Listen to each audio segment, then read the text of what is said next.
کاړې نه مړ را بار کی وی غوږ یې ورته نږدې که غوږ کې ورته څه ووې جنید ورته په خپله راسملاسته د ما محترم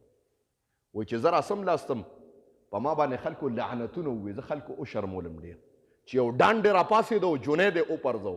وی ما د پیغمبر وی هغه سړی سید و د نبی اسلام مبارک نوسی و ما ته ووې جنیده ته ټیک ته پهلوانې زه د پیغمبر نوسی یم کار روزګار کوم خو کار روزګار راته نه میلاویږي د څلور ورځو نه زما بچي اوږي دي د خوراک دپاره څه نشته او سید یم مانه سوال نشم کولی خیرات هم نشم غوښتولی مانه زما باندې ما ته ځان بد ښکاره کېږي ستا ته به زما د خاندان نو که زما پیغمبر او زما نیکه تا ته افضل ښکاره کېږي ما ته ځان راوپرځو چې دا باچا ماله انعام راکړي وی ما ورته ځان راوپرځو وی چې مې څنګه ځان راوپرځو شپې له مې خوب ولیده آقای نامدار محمد مصطفی صلی الله علیه وسلم مبارک مې ولیده ما ته ویې تا زما نوسي ته ځان راغورځولی دی جولۍ کې زما سر راټینګ که خوله کې راله لاړې واچولې د هغې نه پس الله ما ته دا رتبه میلو کړه چې په ولی الله باندې یادېده ټول څوک سره سبحان الله کې نبی اسلام مبارک وفرمایل چې دا غصه ایمان داسې خرابوي لکه څنګه چې شات موصبر خرابوي موصبر شاتو کې واچو خرابوي شات خرابوي دغه رنګې دا غصه ایمان خرابوي زما محترم د هغې وجه څه ده د هغې وجه دا ده چې سړی غصه شي نو د ده کوم نسونه دي په دا دماغو کې قوت حافظه کې هغه کې اکثر بند شي نو چې بند شي مناطقه وي چې دی بیا بعضې ټایم کې ګډې وډې ووایي کفریه الفاظ هم ووایي بعد اکثر مونږ وایو که نه یو سړی راشي حضرت جي ښځې له مې طلاق ورکو ولې یاره جي غوسه ومه په ځان نیم پوه شوي نو په غوسه کې څوک دا خو نه کوي که نه دغه ګډې وډې وایي نو ځکه انجام یې ښه نه بیا که نه او غوسه ولې راځي د غوسې مین علت چې وګورئ علما کرام وایي دا د تکبر علامه ده غوسه انسان له اله ورځي چې کله د ده کلویوالي او د ده حقارت وشي لکه شیطان آدم علیه السلام الله پیدا که نو شیطان ته الله ووی وی ده ته سجده وکړه نو شیطان په دې غصه شو د غصې وجه څه وه هغه تکبر و چې انا والا لفظ انا خیر منه قرآن کې تذکره ده انا خیر منه زه غوره یم د ده نه دا تکبر دا د غصې علامه ده زما محترمه او تکبر خو تاسو اورېدلی دي چې کوم انسان کې نبی اسلام مبارک فرمایي د اوري برابر عمره تکبر می په ده باندې جهنم حرام دی زما محترم او نن تاسو ته یو ناشنا واقعه کوم وی سلیمان علیه السلام په دربار کې به هر قسم حیواناتو ازیري لګوله نو دا پرندگان مرغې چې دي یو مرغې غیبه وه سلیمان علیه السلام به ازیري اخیسته تپوس یې وکړه د پلانکې مرغې ولې غیبه شوې ده سلیمان علیه السلام غوسه دی و چې حاضره شوه حضرت ولې نه وې مرغې ورته وی حضرت د دوو مرغو په مقابله کې مناظره وه نو زه ثالث ګرځېدلی وم په دې باندې حصار شو ښه پس د څه شي مناظره وه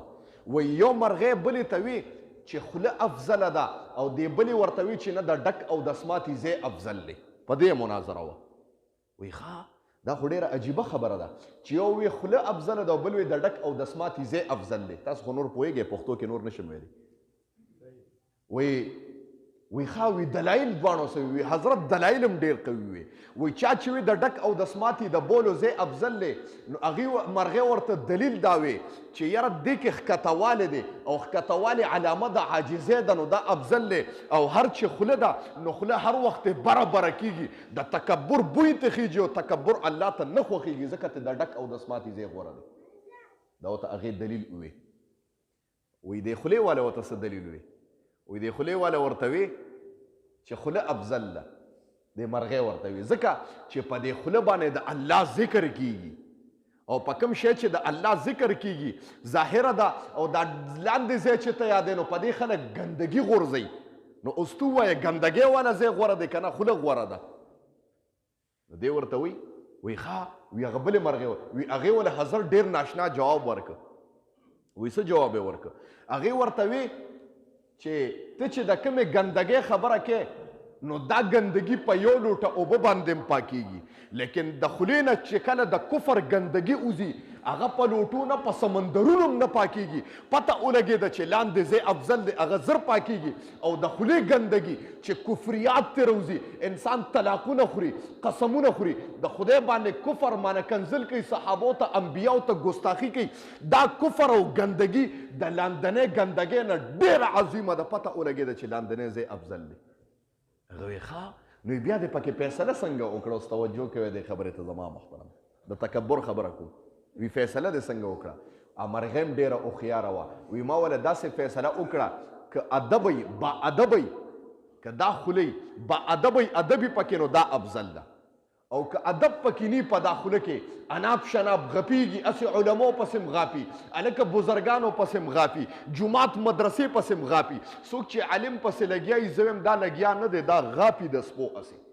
او څوک دا کار کوي دا بې ادب دی د ده نه لاندنۍ والا خوله افضل ده زما محترمو او که نه ادبي پکې نو بیا دا خوله افضل ده ما وله دا فیصله وکړه هغه ویلې که څه ظالمه فیصله دې وکړه که ادب پکې و دا خوله افضل ده که ادب پکې نو د دې خولې نه لاندنۍ نجاست والا خوله افضل ده زما محترمو نو ادب به هله انسان کې راځي چې ده کې عاجزي پیدا شي زما محترمو با ادب با نصیب راځي مانه ستا نصیب به هله ټیکېږي تا ته به څه میلاویږي ته به جولۍ هله ډکه اوړې چې تا کې حتی الامکان ادب و الله دې معافي وکړي موږ نن د ادب نه ډېر زیات پاک یو اکثر زه خبره کوم که نه مشران بناستی کشران به لګیایي جي مولوي صاحب بناستی عالم بناستی عام سړي به خبرې کوي داسې به خبرې کوي ته به وایې ګنې دی امزولی دی یا به داسې خبرې کوي دا فرق نه محسوسیږي خلک وایي دا فرق نه محسوسیږي چې پلار یې کم دی زوی هم کم دی فرق نه محسوسیږي چې امام کم دی مقتدي کم دی او د صحابو زمانه وګوره وایي نبی علیه السلام مبارک چې به تشریف فرماو د صحابو به داسې حال و قسم د مارغان به راتله داسې به خوځېده نه مارغان به راتله په سرونو به یې کېناسته او پاڅېده به ته به یې ګنې لاشونه پراته دي حتی الامکان ادب پکې نو د هغې ادب د وجې نه الله وفرمایل رضی الله عنهم ورضوا عنه ما د دې صحابو د جنت فیصله کړې ده زما محترم ولې حتی الامکان ادب او بله تاسو ته یو خبره نه کوم جنید بغدادي تاسو به نوم اورېدلي جنید نامه ده صحیح نوم یې جنید و د بغداد اوسېدونکی و چاته تپوس وکړه حضرت دا دومره لویه مرتبه څنګه میلاو شوه تا کې مرتبه دومره علمیت او دومره مرتبه چې لوی لوی علما خلک لوی لوی خلک راځي او ستا لاسونه خپې ښکلوي ستا نه دغه مونږ خو الله دې معافي وکړي مونږ چې بعد خلک لاس میلاو مشر سره لاس میلاو یا دغه سره نو داسې لاس میلاو په یو لاس باندې نو زه هم یو خبره کوم زموږ والي صاحب خبره کولی زه طالب هم یو عالم راغلی زموږ مدرسې ته نو هغه به طالبانو سره د حقارت داسې لاس یې میلاو ټولو سره نو زه طالب هم زه ډېر وانه ما سره دوه ګوتې میلاو کړي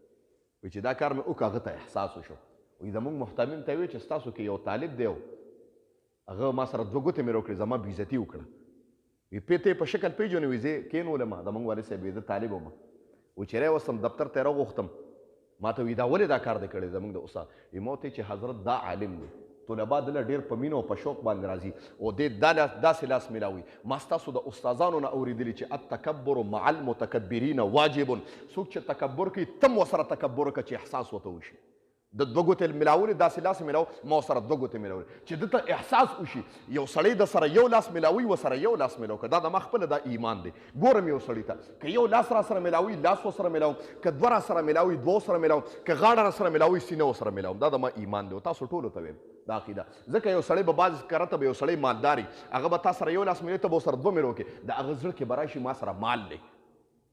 نو که د هغه په زړه کې دا تکبر راغی نو ته ذریعه وګرځېدې الله به ورسره تا هم ګناهګاري دا به ته احساس وکړې چې یو لاس یې میلاو که ته ورسره یو لاس میلاو که دته به احساس وشي الن کې زما د پیغمبر زمانه وګوره آقای نامدار د دواړو جهانو سردار دی چې ماشومانو سره به م لاس میلاو دواړه لاسونه به یې میلاو دومره عاجزي و قسم دی دواړه لاسونه به یې میلاول نبوت والا لاسونه دواړه لاسونه به یې میلاول نبي علیه السلام مبارک وفرمیل چې یو انسان د بل مسلمان سره لاس میلاو کې داسې وخوځئ وایي واړه ګناهونه الله ټول معاف کړي د ما محترمو ټول څوک سره سبحان الله خو دوه لاسه یاد یو په اخلاص باندې الله دې موږ کې داسې اخلاص پیدا کړي خبره مې د جنید بغدادي وکم که نه ټایم مختصر دی بس وایي جنید بغدادي چاته تاسو که حضرت دومره مرتبه څنګه ملو شو وای مرتبه ماته داسې ملو شو چې زه د زمانه یو پهلوان ترین انسانم زه چا را پردول نشم ما دا واقع مخکې کړو خو د ادب خبره کوم و یو سړی هغه نری ډانډې غونته چیلنج یې ورکړ جنید سره زه جنګېږم زه بادشاه ساتلی وم په ما باندې به یې ګډان په ما باندې به چیلي اوښان د اوسې به ښکار کولې و هغه غوښې به په ما خورې او زه داسې مضبوط هم د دغه نه وایي مجال نو ټولې دنیا ته زما بادشاه چیلنج ورکړی چې کس نه وینم مور پیدا کړی نه وینم چې جنید راوپرځوي الله دومره طاقت راکړی و ماله داسې دا د ما په دنیا باندې روب او زه بادشاه ساتلی ما باندې به ما بادشاه هر قسم د ما خواهش پوره کړو دې پر چې د هغه نوم اوچت شي و یو پیره یو سړی نرۍ غونته ډانډ راووته چې زه جنید سره جنګېږم خلک حیران وو چې ناشنا غونته کار وشو چې جنید سره د ډغرې څوک پیدا شو و چې کله اکاړې ته راووتم او چې مې وکتل یو نرۍ غونته کمزورې سړی و وایي چې هغه پهلوانان لاس چې ما سره څنګه لاس جنګ و وایي ما له خندا هم راغلی وه ما وی چې الله ده سره به څه کومه خلکو وی بس مړ به کي دی به د کاړې نه مړ رابار کي وایي غوږ یې ورته نږدې که غوږ کې یې ورته څه ووې جنید ورته پخپله راسملاسته د ما محترم وایي چې زه راسملاستم په ما باندې خلکو لعنتونه ووې زه خلکو وشرمولم ډېر چې یو ډانډ یې راپاسېده او جنید یې وپرځو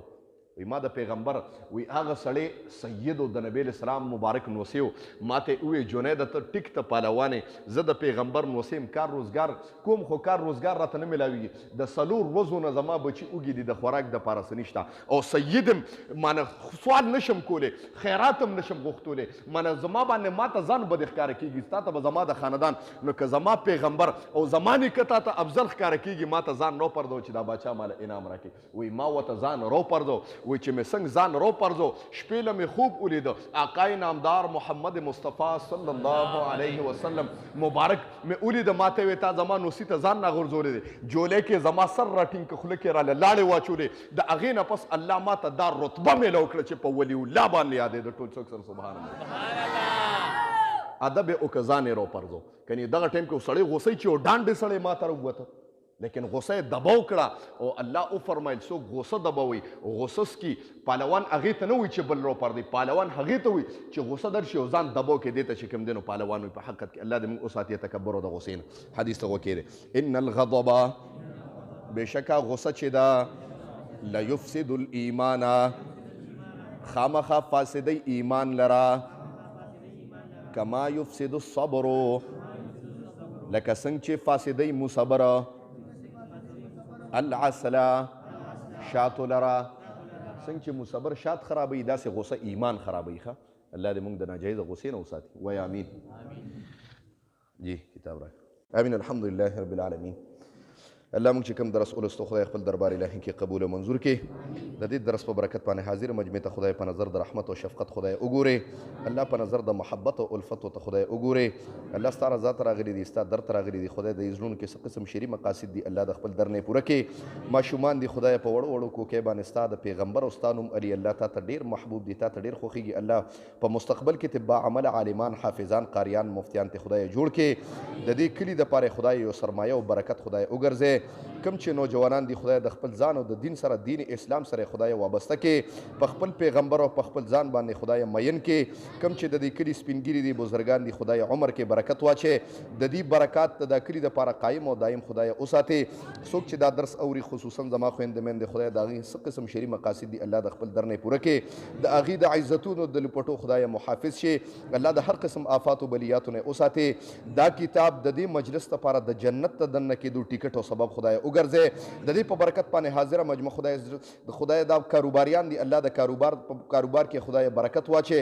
الله د چا کاروبارونه کمزوري دي رزق کمزوري دي خدای د رزق انتظام الله د اسمان نه وکړي د حلال انتظام الله د اسمان نه وکړي الله سو قرضداري دي خدای د قرض د عذاب نه وساتي بلکې تمام امت محمدي الله د قرض د عذاب نه وساتي او دا کتاب په برکت باندې د حاضره مجموعه د هر قسم آفات او بلیات او اتفاقي حوادث او تانو کچرو د اسپیټالونو نه خدای د بغزونو نه خدای وساتي وصلی الله تعالی علی خیر خلقه محمد و آله و اصحابه اجمعین برحمتک یا ارحم الراحمین.